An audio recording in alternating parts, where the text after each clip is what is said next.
10번째 시간입니다. 하나님이 우리에게 원하시는 것들이 있고 하나님이 우리를 보면서 기뻐하시는 것들이 있는데 성경에 찾아보니까 너무나 많은 거예요. 그래서 시리즈 설교로 가고 있지만 우리가 신앙생활하면서 늘 고민하죠. 하나님 어떤 걸 기뻐하실까? 더 많은 헌신, 더 많은 기도, 더 많은 예배 횟수, 더 큰 교회, 부흥 이런 것들을 기뻐하실까요? 물론 그런 것도 하나님이 기뻐하시겠지만 자녀로서 부모를 기쁘게 하기 위해서 노력이 필요한 것처럼 하나님이 어떤 분인지 그 성품을 알면 그 아버지의 그 마음을 알면 자녀로서는 당연히 효도하게 되어 있죠. 하나님의 기뻐하심을 위해 우리도 하나님의 자녀된 도리로서 노력해야 된다라는 것입니다. 오늘 본문은 하나님의 기쁨의 본질, 그 핵심이 어디 있는지 우리에게 가르쳐 주고 있는데 오늘 읽은 이사야 42장 1절에서 4절 본문은요, 구약 성경에서 가장 아름다운 예언 중에 하나로 꼽힙니다. 종의 노래라고 불리는 이사야의 4가지 이 구절 중에서 첫 번째 노래거든요. 그래서 이사야의 위로의 메시지 부분에 속하는데 이 예언이 선포되었던 그때가 어떤 때냐?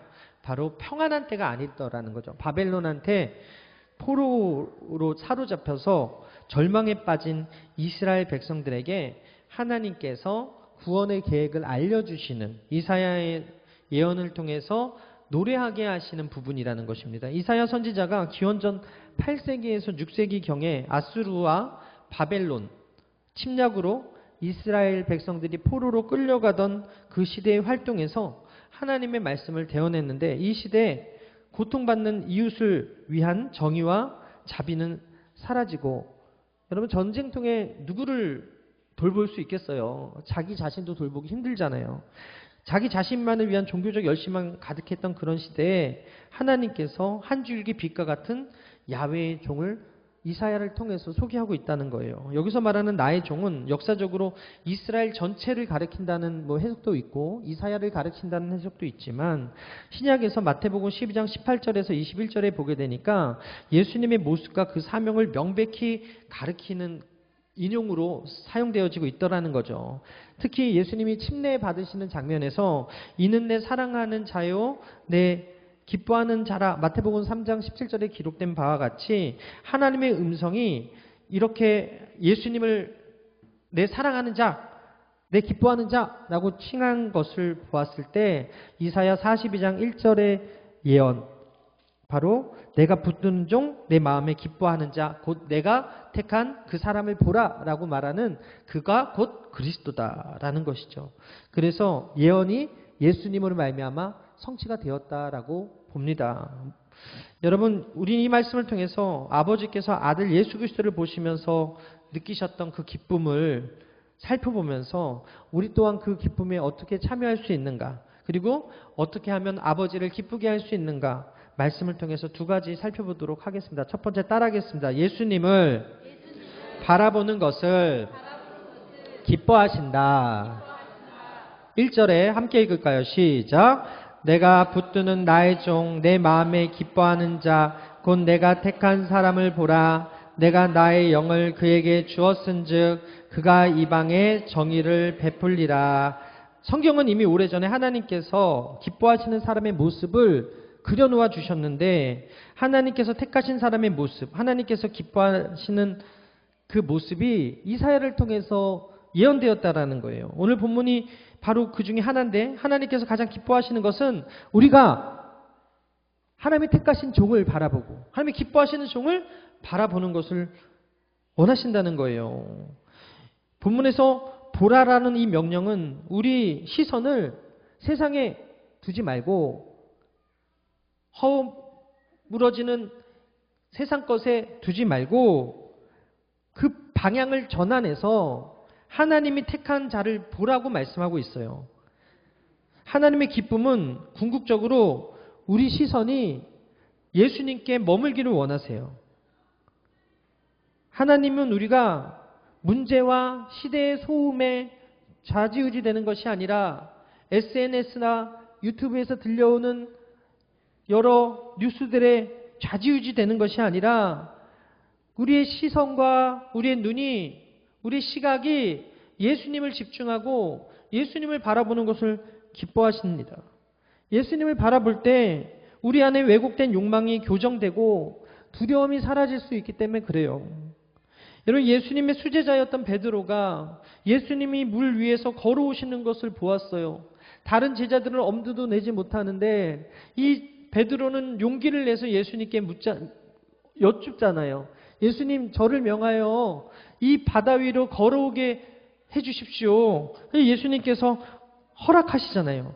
그리고 그 예수님을 바라보고 그 파도가 치는 그 바람이 부는 그 바다 위를 걸었을 때 베드로는 아무 문제 없이 예수님께로 갈 수 있었는데 언제 그가 빠지게 됩니까?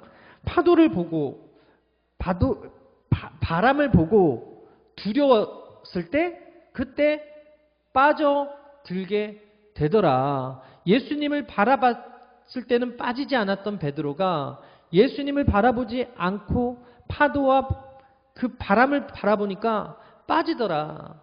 그러자 예수님이 뭐라 그래요? 믿음이 없는 자야 왜 의심하였느냐라고 이야기를 하잖아요. 여러분, 우리가 예수님을 바라보는 게 믿음이에요. 예수님에게 시선을 고정하는 게 믿음이에요. 그 시선을 다른 데로 돌리면 믿음이 없는 거예요. 근데 그 시선을 예수님께 고정하는 순간 우리는 믿음이 있는 거예요. 할렐루야. 여러분, 우리가 이 세상이라는 삶의 파도 앞에서, 풍랑 앞에서 어떻게 하면 흔들리지 않을 수 있겠습니까? 어떻게 하면 염려하지 않을 수 있겠습니까? 어떻게 하면 두려워하지 않겠습니까? 바로 오늘 말씀처럼 그 시선을 예수님께 고정하고 바라봐야 된다는 거예요. 우리 삶도 세상이라는 파도 앞에서 예수님을 바라볼 때 흔들리지 않는 평안함, 어떤 침대에 누워야지 평안한 것이 아니라 어떤 좋은 이불을 덮고 자야 평안한 것이 아니라 이 강팍하고 이 세찬 파도가 너울이 있는 이 세상 여파에서 우리가 흔들리지 않는 믿음을 갖는 것은 바로 예수님을 바라볼 때 가능하다는 거예요. 요 사이에 40대에서 사망 원인 1위가 암에서 추월해서 이제 자살로 바뀌었다는 뉴스가 나왔어요.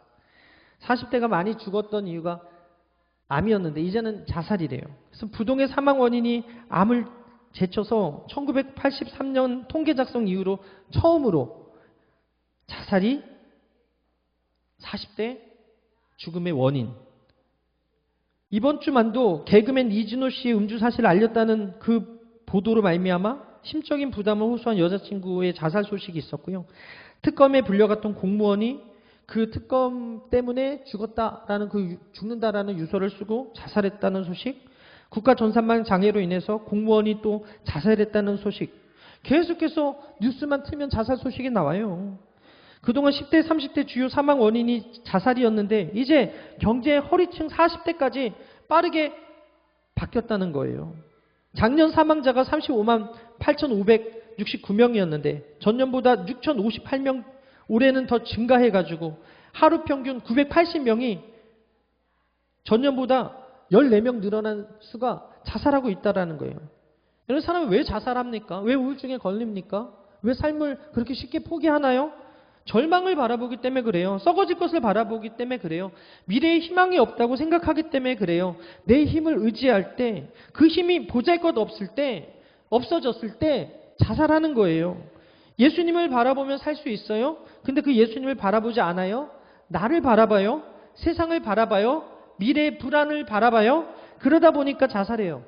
여러분, 아브라함과 조카 룻이 같이 있지 못함을 알고 조카 룻에게 아브라함이 땅을 선택하라고 양보하잖아요. 우리 창세기 13장 8절에서 9절 함께 읽겠어요. 시작. 아브라함이 롯에게 이르되 우리는 한 친족이라 나나 너가 내 목자나 내 목자나 서로 다투게 하지 말자. 내 앞에 온 땅이 있지 아니하냐. 나를 떠나가라. 내가 자하면 나는 우하고 내가 우하면 나는 자하리라.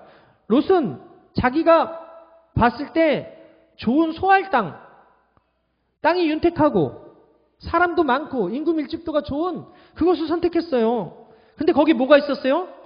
죄악의 도시 소돔과 고모라가 있었어요. 당시 기준으로 보면 롯은 바른 선택을 했어요. 현명한 선택을 했다고요.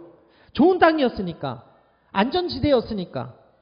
그런데 문화가 있고 돈이 있고 비옥한 땅이라고 하지만 그것은 하나님이 안 계셨다. 그것은 죄악이 간영했다. 오늘 오전에 또 아이들 교회학교 때 제가 이 소돔과 고모라 아브라함의 중보기도에 대해서 설교를 했는데 아브라함이 50명에서 40명, 40명에서 30명, 30명에서 20명, 20명에서 10명까지 줄여요. 여러분 우리 교회학교하고 선생님하고 다 했더니 13명, 14명 앉아 있었어요. 그 아이들만 이래도 이 성을 구할 수 있는데 10명의 의인이 없어서 소돔이 망할 정도로 그것은 죄악이 관영한 땅이었다. 여러분 하나님이 함께하지 않는 땅, 하나님을 바라보는 사람이 없는 그 땅은 멸망할 수밖에 없어요. 부동산, 비트코인, 금값, 환율 모두 오른다고 난립니다. 언제까지 오를 수 있겠습니까? 그거 바라보다가 그거 투자하다가 망한 사람 얼마나 많습니까? 남편, 아내, 자식 바라보고 살다가 후회하는 사람 얼마나 많아요? 사랑하는 사람이 가장 상처 주는 거예요. 여러분 왜 사회에 이렇게 문제가 많은지 아십니까? 예수님을 바라보는 가정이 아니라 서로가 서로에게 기대를 갖고 이 사람이면 평생 나를 행복하게 해주겠지? 이 아이를 믿고 내가 잘 키우면 이 아이가 나에게 배반하지 않겠지? 이런 소망 가지고 살다가 언젠가 그 소망이 꺾이는 날이 오는 거예요. 여러분 사람은요 믿을 존재가 아니에요. 그냥 사랑해줘야 되는, 끝없이 사랑을 줘야 되는 존재. 내 자식도 그렇고 내 부모도 그렇고 그런 거예요. 여기는 담임 목사라고 안 그렇겠어요? 여기는 장로님들하고 완벽합니까? 여기는 권사님들 어떠십니까? 제가 여러분들 바라보면요 몇 번이라도 넘어졌을 거예요. 여러분들도 마찬가지. 저 바라보면 넘어집니다. 장로님들 바라보면 시험 듭니다. 권사님들 바라보면 똑같은 인간이라고. 여러분 세상에 있는 사람이나 여기 있는 사람이나 똑같이 죄인이에요. 그러나 우리는 용서받은 의인이어서 예수님 때문에 천국 갈 수 있는 사람들이 된 거지. 원래는 죄인이라니까요. 원래는 그렇게 연약함이 있다니까요. 그렇기 때문에 우리가 누굴 바라봐야 된다고요? 예수님 바라봐야 된다는 거예요. 흔들리지 아니하는 그 예수님 바라볼 때 비로소 예수님이 우리에게 주시는 평안을 누릴 수 있는 것이지, 남편도 나한테 실망시키고 아내도 나한테 실망시키고 자식도 나한테 실망시키고 장로님도 그렇고 목사님도 그렇고 권사님도 그렇고 이 교회 안에 누구도 다 나한테 호의적이지 않다고 생각할 수도 있어요. 그러나 예수님은 변하지 않는 사랑의 눈으로 우리를 바라보시고 그래도 괜찮다고 말씀하시고 내가 너를 사랑한다 말씀하시고 내가 너를 위해서 다 이루었다고 이야기하고 계시는 그 예수님을 바라볼 때 비로소 우리가 흔들리지 않고 두려워하지 않고 불안하지 않고 삶의 소망을 가질 수 있음을 믿으시게 되기를 바랍니다. 그래서 히브리서 12장 2절에 이렇게 말씀하잖아요. 믿음의 주요 또 온전하게 하신 이인 예수를 바라보자. 그는 그 앞에 있는 기쁨을 위하여 십자가를 참으사 부끄러움을 개의치 아니하시더니 하나님 보좌 우편에 앉으셨느니라. 우리가 예수님을 바라본다는 것은 무엇입니까? 그의 성품, 그의 사역을 깊이 묵상하고 닮아가는 것을 의미하는 거예요. 부부가 닮아요. 왜 닮아요? 맨날 바라보니까. 음식도 닮아가는 거예요. 식성도 닮아가는 거예요. 자녀들도 마찬가지. 부모를 바라보고 부모가 먹는 한상에 있다 보니까 먹는 그 패턴이 같다 보니까 식성도 같아지는 거예요.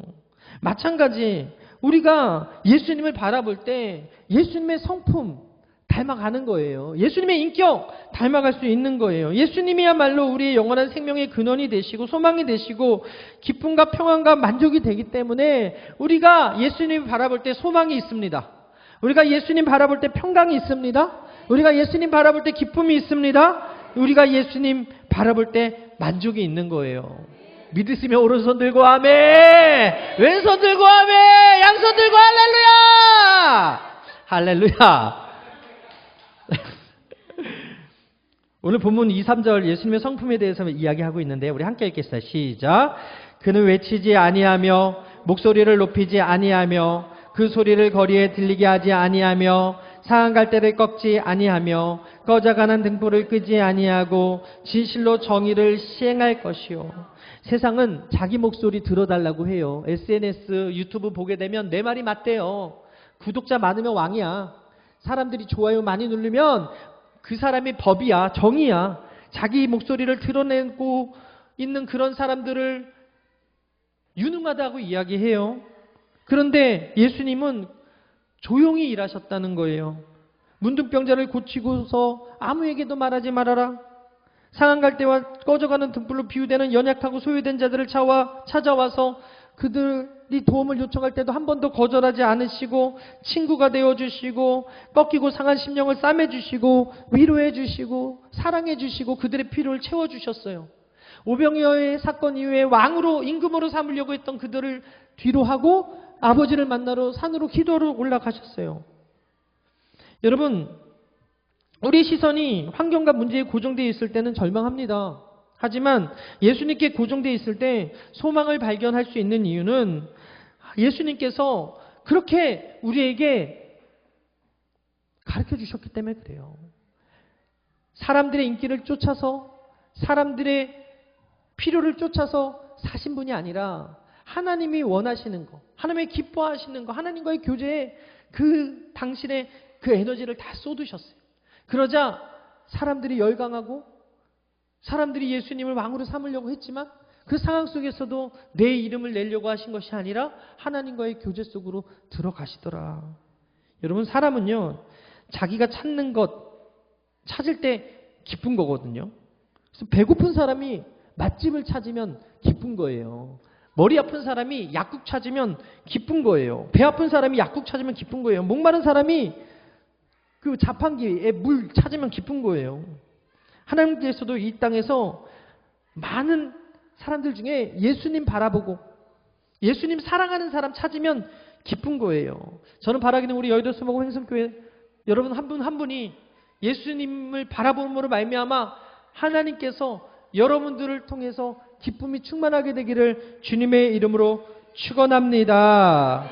왜 예수님을 바라보면 기뻐져요? 세 가지를 말씀드리는데 첫 번째가 뭐냐면 우리가 예수님 바라볼 때 우리의 죄가 용서받기 때문에 그래요. 아담 이후로 우리는 원죄로 죽을 수밖에 없는 존재가 되었고 죄 가운데 태어나서 자범죄로 날마다 죄를 질 수밖에 없는 그런 인생이었어요. 그런데 우리가 이 죄를 씻을 수 있습니까? 죄의 문제를 해결할 수 있습니까? 없다는 거예요. 여러분, 한강은 건널 수 있지만 태평양은 건널 수 없어요. 대서양은 건널 수 없죠. 우리가 경기도로는 걸어갈 수 있겠어요? 그렇지만 미국까지는 걸어갈 수 없죠. 피색 빨갛게 만들 수 있어요. 그러나 피를 만들어낼 수는 없어요. 이것이 인간의 한계입니다. 우리의 행위로 할 수 있는 게 있고 할 수 없는 게 있어요. 근데 이 죄의 문제는 우리의 행위로 할 수 있는 것이 아니에요.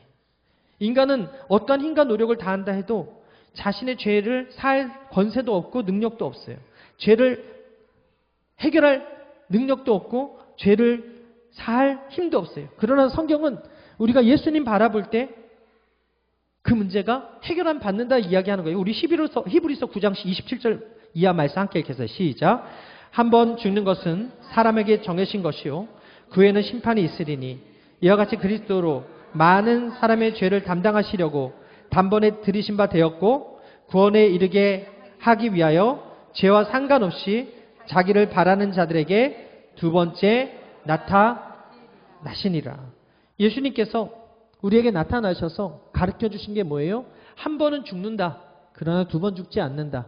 한 번은 죽을 수밖에 없다. 죄의 삭스로. 그러나 두 번은 죽지 않는다. 영원한 생명을 가지고 나와 함께 할 것이다. 그거 가르쳐 주시러 이 땅에 오신 거 아닙니까? 예수님께서 십자가에 못 박혀 돌아가실 때 우편강도, 자평강도 다 살인죄로, 다 악한 죄로 같이 죽어가고 있었어요. 죄 없으신 예수님 바라보면서 많은 사람들이 그 예수님을 향하여 욕하고 침뱉고 채찍질하는 그 상황 속에서 우편강도도 처음에는 같이 욕했어요. 너무 고통스러우니까. 그런데 나중에 그분은 아무 말 하지 않는 거예요. 많은 십자가에서 죽어가는 사람들이 욕하고 저주하고 그렇게 죽어가는데 백부장도 나중에 이는 진실로 하나님의 아들이었다고 고백할 수밖에 없었던 그 이유는 그는 오늘 말씀처럼 정말로 외치지 아니하고 목소리를 높이지 아니하고 그 소리를 들리게 하지 아니하고 온유한 마음으로 십자가를 지셨거든. 그것을 바라보니까 이 우편 강도가 아, 이분이 정말 메시아구나. 이분이 정말 그리스도구나. 그러면서 뭐라 그래요? 주여, 당신의 나라가 임하실 때 나를 불쌍히 여겨 나를 기억해 주십시오. 예수님이 뭐라 그래요? 단번에 네가 오늘 나와 함께 낙원에 있을 거야. 이렇게 이야기하는 거예요. 여러분, 죽을 죄를 져서 십자가에 못 박힌 우편 강도예요.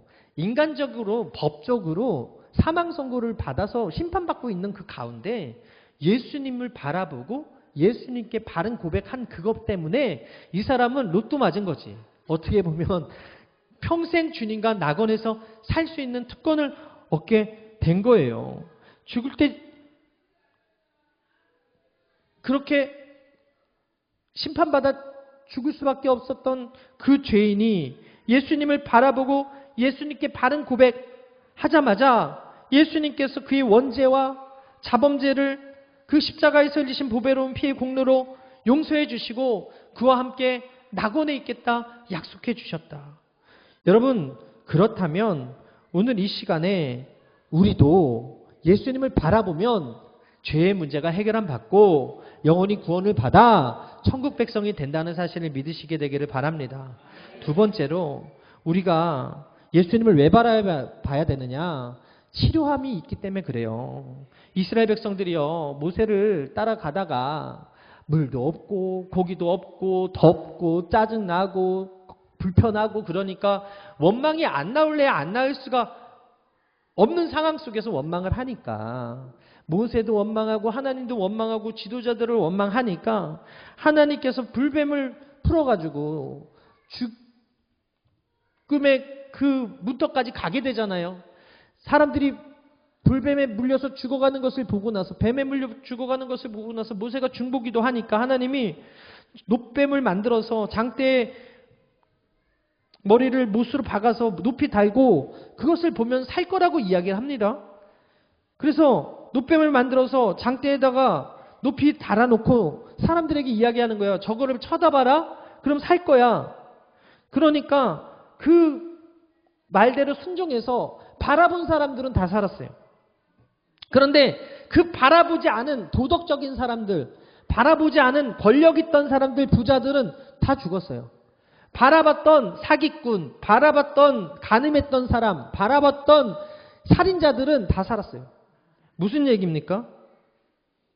우리가 이 세상의 법, 이 세상이 말하는 정의, 이 세상이 말하는 그런 훌륭함으로 살면서 예수님 안 바라보면 다 죽는 거예요. 치료 못 받는 거예요. 근데 우리가 죄인인 것을 고백하고 우리가 연약한 것을 고백하고 우리가 비록 이 땅에 살면서 이 땅이 악하기 때문에 어쩔 수 없이 어울려 살다 보니 우리도 죄를 지을 수 있는 거예요. 그러나 그 예수님 바라보면 우리가 치료를 받는 거예요. 영혼의 치료를 받는 거예요. 육신의 치료를 받는 거예요. 할렐루야. 예수님을 바라보게 되면 예수 그리스도를 통해서 치료 역사가 일어난다고 성경은 이야기합니다. 요한복음 3장 14, 16절 함께 읽겠습니다. 시작. 모세가 광야에서 뱀을 든 것 같이 인자도 들려야 하리니 이는 그를 믿는 자마다 영생을 얻게 하려 하심이라. 하나님이 세상을 이처럼 사랑하사 독생자를 주셨으니 이는 그를 믿는 자마다 멸망하지 않고 영생을 얻게 하려 하심이라. 여러분, 우리가 병들었을 때 예수님 바라보면 예수님으로부터 치료가 임해옴을 믿으시게 되길 바랍니다. 영적인 병, 마음의 병, 육적인 병, 도덕의 병, 가정의 병, 삶의 병, 이 모든 병을 치료받기 위해서 다른 것들을 바라보지 말고 예수님 바라볼 때 그 병에서 노연함을 얻는 자유함을 얻은 사람들은 기뻐지는 거예요. 할렐루야. 그 하나님이 그 진리를 아시기에 이 거룩한 안식일에 십자가를 바라보고 예수님 바라보라고 저와 여러분들을 고쳐주시고자 불러주셨다는 사실을 믿으시고 오늘 이 자리에 오신 여러분들 마음의 우울과 마음의 아픔과 육신의 질병을 가지고 계신 분 한 분이라도 있다면 치료받고 회복받고 돌아가는 은혜가 있게 되기를 주님으로 축원합니다. 세 번째로 우리가 예수님 바라봐야 될 이유는요, 환란이 너무나 많은 세상이기 때문에 그래요. 갈릴리 호수에 풍파가 일었을 때 제자들이 직업이 뭐였어요? 어부였다고요. 그 어부는 전문가입니다. 그런데 이 놀이 너무나 강하고 파도가 너무 치니까 더 이상 자신들의 지식과 지혜로는 어찌할 바가 없는 그 한계점에서 이제 방금이라도 지금이라도 물속에 이 배가 가라앉을 만한 그 절체절명의 위기 속에서 그들이 잘한 게 뭐예요? 주무시고 계신 예수님 깨운 거예요. 주여 주여 우리가 죽겠나이다. 우리 죽게 된 것을 돌보지 아니하십니까? 그렇게 외치니까 즉시 일어나셔서 바람과 바다를 꾸짖으시니까 바다가 순식간에 조용하게 되었다. 예수님이 말씀하시니 거친 파도가 잔잔해졌네. 예수님이 말씀하시니 거친 파도가 잔잔해졌네. 예수님 예수님 나에게도 말씀하셔서 새롭게 변화시켜 주소서. 여러분 우리가 왜 예수님 바라봐야 됩니까?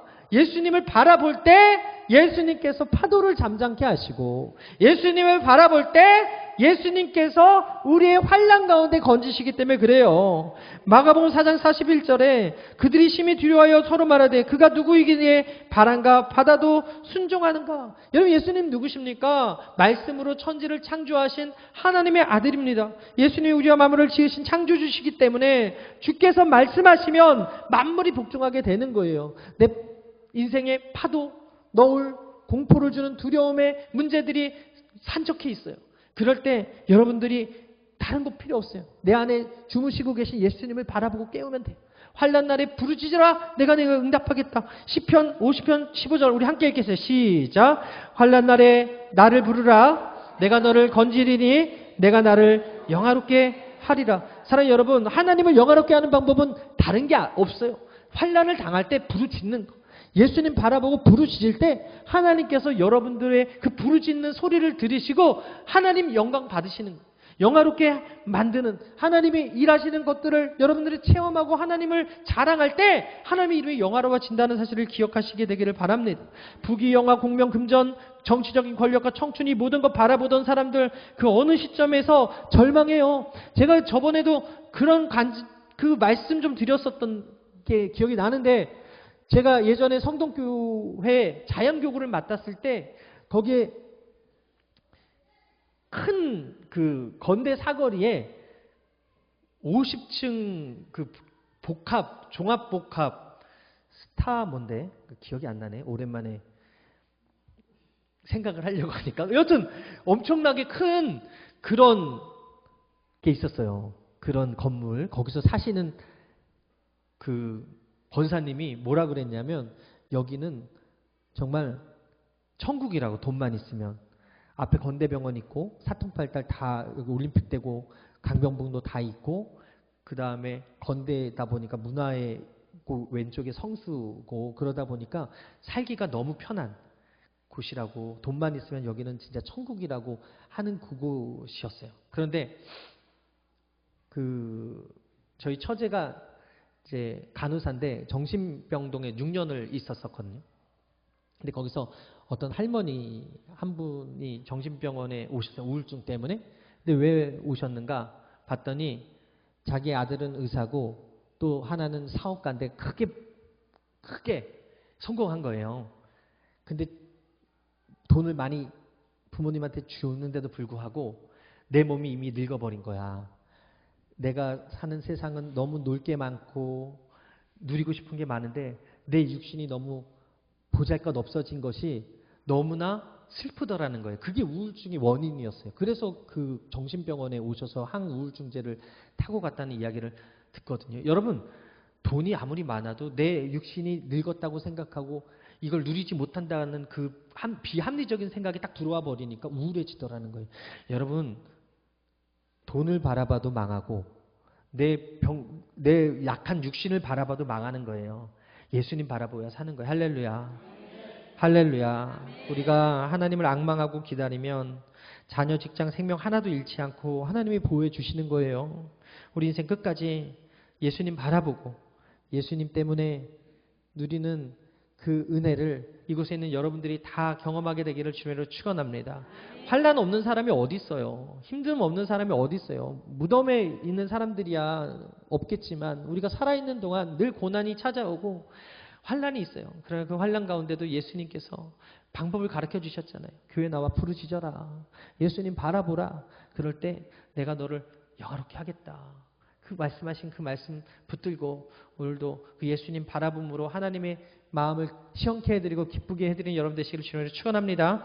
두 번째 따라하겠습니다. 정의를 행하는 것을 기뻐하신다. 1절 말씀을 다시 한번 읽을게요. 시작. 내가 붙드는 나의 종 내 마음에 기뻐하는 자 곧 내가 택한 사람을 보라. 내가 나의 영을 그에게 주었은즉 그가 이방에 정의를 베풀리라. 오늘 본문 1절에서 4절을 잘 읽어보면요. 정의라는 단어가 3번 나와요. 오늘 읽은 1절에도 내가 나의 영을 그에게 주었은즉 그가 이방에 정의를 베풀겠다. 그 다음에 3절에 진실로 정의를 시행할 것이다. 그리고 4절에 세상의 정의를 세우기에 이르겠다. 이것은 예수님을 통한 정의를 우리에게 원하시고 있다라는 것입니다. 하나님께서 얼마나 정의를 중요하게 여기시는지를 보여주고 있는 것인데 이 정의는 하나님의 공의와 자비가 이 세상 가운데 이루어지기를 원하시는 것을 의미해요. 흔히 우리가 말하는 선, 우리가 말하는 그 사랑 이런 것들은 도덕적인 개념이라고 한다면 이 정의는 조금 법적인 개념이에요. 그래가지고 너와 나 사이에 올바른 관계가 유지되려면 두 사람 사이에 정의가 있어야 되는 거예요. 인간 사회도 올바르고 공정해지기 위해서 법이 있어야 되고 도덕이 있어야 되고 그 도덕보다 조금 더 엄격한 법이 있을 때 어때요? 인간 사회가 더욱더 안전해지는 거 아니겠습니까? 하나님이 원하시는 정의는 우리를 향해서 행하시는 정의는 하나님을 향한 응답이 우리 안에 필요하다라는 거예요. 즉 하나님의 율법이 있다면 그 율법을 지키는 것이 정의라는 거예요. 하나님의 말씀이 하나님께서 우리에게 정의다라고 한다면 우리 하나님의 백성들은 하나님의 말씀에 대한 그 응답, 즉 순종이 하나님이 보실 때 의다, 정의다라고 말씀하는 거예요. 그것이 있어야지 올바르고 공정한 관계가 이루어지는데 십계명에서 말씀해 주셨던 나 외에 다른 신을 섬기지 말라라, 우상을 만들지 말아라, 거기에 절하지 말아라 분명히 말씀했음에도 불구하고 이스라엘 백성들이 어떻게 했어요? 하나님 외에 다른 신을 찾고 하나님 외에 다른 우상에게 절을 하고 하나님 외의 것들을 사랑함으로 말미암아 그들이 버림받고 하나님이 그것을 뭐라 그래요? 불법이다. 하나님 그것을 뭐라 그래요? 정의롭지 못하다, 악하다라고 말씀하고 있더라는 것입니다. 여러분 이사야가 말하는 하나님은 어떤 하나님이냐? 임마누엘의 하나님이에요. 그래서 언제나 우리와 함께 하시길 원하시고 우리를 가장 사랑하시고 우리에게 모든 것을 아낌없이 주기를 원하시는 분, 그분이 이사야가 말하는 임마누엘 하나님이거든요. 이사야 41장 10절에 두려워하지 말라 내가 너와 함께함이라 놀라지 말라 나는 내 하나님이 됨이라 내가 너를 굳세게 하리라 참으로 너를 도와주리라 참으로 나의 의로운 오른손으로 너를 붙들리라. 무슨 얘기예요? 내가 두려워할 때 멀리 계시지 않겠다. 함께 있겠다. 너의 두려움을 너의 그 아픔을 내가 아니까 해결해 주겠다 이야기하는 거죠. 이사야 43장 2절에도 내가 물 가운데 지날 때 내가 너와 함께 할 것이라 강을 건널 때의 물이 너를 침멸하지 못할 것이고 내가 불 가운데 지날 때 타지도 아니할 것이고 불꽃이 너를 사르지 못할 것이다. 43장 5절에 두려워하지 말라 내가 너와 함께하여 내 자손들을 동쪽부터 오게 하며 서쪽에서부터 너를 모을 것이다. 하나님이 성경에서 주구장창 우리에게 말씀하는 게 뭐예요? 야 내가 너와 함께 할 거야 이렇게 말씀하고 있는 거예요. 그래서 늘 우리가 어떤 환경 속에서도 두려워하지 않길 바라고 어떤 곳에서도 혼자라고 느끼지 않기를 원하시고 계세요.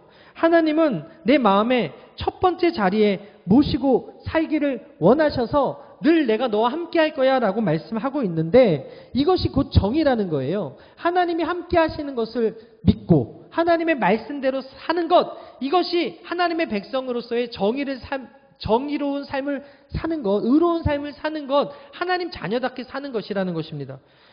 그런데 오늘 2절에서 4절에 이렇게 기록하죠. 우리 함께 읽을게요. 시작. 그는 외치지 아니하며 목소리를 높이지 아니하며 그 소리를 거리에 들리게 하지 아니하며 상한 갈대를 꺾지 아니하며 꺼져가는 등불을 끄지 아니하고 진실로 정의를 시행할 것이며 그는 쇠하지 아니하며 낙담하지 아니하고 세상의 정의를 세우기에 이르리니 섬들이 그 교훈을 앙망하리라. 하나님만의 방법으로 세상의 정의를 세우신다고 말씀하시는데 그것을 살펴보니까 찾아보니까 사랑이더라는 거예요. 고린도전서 13장 4절 함께 읽겠어요. 시작.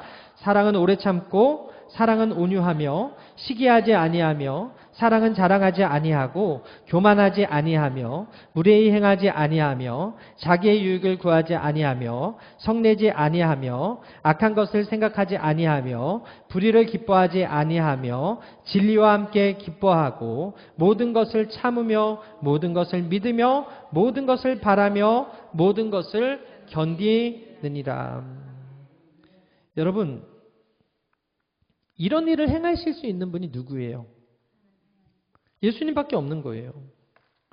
외치지 않고 목소리를 높이지 않고 그 소리를 거리에 들리지 않게 하고 상한 갈대를 꺾지 아니하시고 꺼져가는 등불을 끄지 아니하시고 정의를 행하실 분. 그리고 사랑으로 오래 참으시고 온유하고 시기하지 않고 자랑하지 않으시는 분. 폭력을 행사하지 않으시는 분. 그분이 누구다? 바로 우리가 믿는 그 예수님이다. 그래서 우리의 소망은 예수님이 되어야 되고 그 예수님을 바라보는 사람들은 예수님을 닮아가야 되고 그 예수님을 닮아가기 위해서 하나님의 말씀을 이 삶 가운데 순종하고 행할 때 그것이 곧 정의가 된다라는 거예요. 여러분, 마블 영화 우리 청소년들은 좋아하죠? 청년들도 좋아해요? 저도 좋아합니다. 그런데 만약에 헐크가 악해, 아이언맨이 악해, 캡틴 아메리카가 악하면 호러 영화가 돼요. 공포 영화가 돼. 아니, 능력은 있는데 성품이 악하면 그거는 영화가 파괴하는 영화지. 사람들을 사랑해서 보호하는 영화가 아니라 히어로들이 악해가지고 사람들을 죽이고 학살하면 여러분 전능한데 악하면 어때요? 그 영화는 망하는 거예요. 근데 보니까 헐크도 착해. 화가 나면 무섭지만 선함이 안에 있는 거예요. 그리고 캡틴 아메리카도 아이언맨도 거기에 나오는 토르도 다 착하더라고. 결국에는 마블에 나오는 주인공들이 착하고 그 베이스가 사랑이 있다 보니까 사람들이 열광하고 좋아하는 것처럼 우리 하나님은 우리에게 늘 심판만 하시는 하나님이 아니에요. 우리를 사랑하시는 하나님이세요. 우리 오래 참아주시는 하나님이세요. 그렇기 때문에 독재자들이 당장 안 죽는 거예요. 그들도 회개하고 복음을 듣고 돌이키기를 원하시기 때문에. 우리 역시 마찬가지. 하나님 보시기에 딱 예수 믿은 다음 한 번도 죄 안 지은 사람 어디 있어요? 늘 자범죄에 넘어지고 늘 회개거리 가지고 오잖아요. 근데 하나님이 그때마다 죽였다면 우리는 아무도 여기서 예배할 수 없는 거예요. 그럼에도 불구하고 하나님이 어때요? 우리를 사랑하시기 때문에 오래 참아주시고 상한 갈대를 꺾지 않으시고 꺼져가는 심지를 끄지 않으시는 그런 사랑의 눈으로 우리를 바라보시기 때문에 저희 여러분들이 이곳에서 예배하는 거 아니겠습니까? 여러분, 애굽으로 노예로 팔려갔을 때 복수할 수 있는 힘이 있었던 요셉이 이런 고백을 해요. 창세기 45장 7절에 하나님이 큰 구원으로 당신들의 생명을 보존하고 당신들의 후손을 세상에 두시려고 나를 당신들보다 먼저 보내셨나니 그런즉 나를 이리로 보낸 이는 당신들이 아니요 하나님이시라. 하나님이 나를 바로에게 아버지로 삼으시고 그 온 집의 주로 삼으시며 애굽 온 땅의 통치자로 삼으셨나이다. 창세기 50장 20절에 당신들은 나를 헤아려 하였으나 하나님의 것을 선으로 바꾸사 오늘과 같이 많은 백성의 생명을 구원하게 하시려 하셨나니. 여러분, 예수님께서 십자가에서 어떻게 돌아가셨어요? 다 이루셨다라고 선포하고 돌아가셨어요. 우리의 죄의 문제, 우리의 연약함의 문제, 우리의 질병의 문제, 우리의 관계의 문제 다 십자가에서 못 박으시고 이루셨다라고 선포하셨어요. 형들 앞에서 요셉의 고백은 어찌 보면 세상의 정의와 다른 용서와 사랑을 기초한 고백이었어요. 마찬가지 예수님께서 그들을 향하여 십자가에서 욕하거나 원수 갚을 거야, 복수할 거야 그렇게 얘기하지 않으시고 다 이루셨다라고 선언하시고 어린 양과 같이 돌아가셨다는 것은 우리도 이 세상에 정말 환난도 많고 나를 힘들게 하는 관계 속에서도 있고 또 깜짝 놀랄 만한 일들이 있음에도 불구하고 예수님께서 이 세상에 일이 어렵다고 사명을 포기하고 그냥 복수할 거야 이렇게 말씀하신 것이 아니라 묵묵히 그 사명을 다하고 십자가에서 다 이루셨던 것처럼 우리가 부름받은 하나님의 자녀로서 이 땅에 살면서 원수도 있고 환난도 있고 힘듦도 있지만 그럼에도 불구하고 사랑을 실천하고 말씀에 순종하고 살아갈 때 그것이 하나님의 기뻐하심이 된다. 할렐루야. 사랑하는 여러분, 하나님의 기쁨은 거창하고 화려한 곳에 있는 것이 아니라 오늘 말씀을 통해서 우리가 발견되었죠. 하나님의 기쁨은 바로 예수 그리스도의 성품 안에 있음을 확인했어요. 따라서 우리는 그 예수님을 바라보고 그 성품 닮기를 노력해야 될 줄 믿습니다. 그 성품을 본받아서 하나님의 정의를 행하고 소리를 높이지 아니하고 겸손함으로 섬길 때 상한 자를 품어주시는 온유함이 예수님에게도 있었던 그 온유한 성품이 저 여러분들에게도 허락되어 지실 것입니다. 그래서 하나님께서 내가 택한 종을 보라 내 마음에 기뻐하는 자다 라고 말씀하신 그 예수님에 대한 평가가 저 여러분들을 향한 평가가 되기를 바랍니다. 저 여러분들의 삶이 그런 삶이 되시기를 주님의 이름으로 축원합니다. 우리 함께 찬양하고 기도하겠습니다.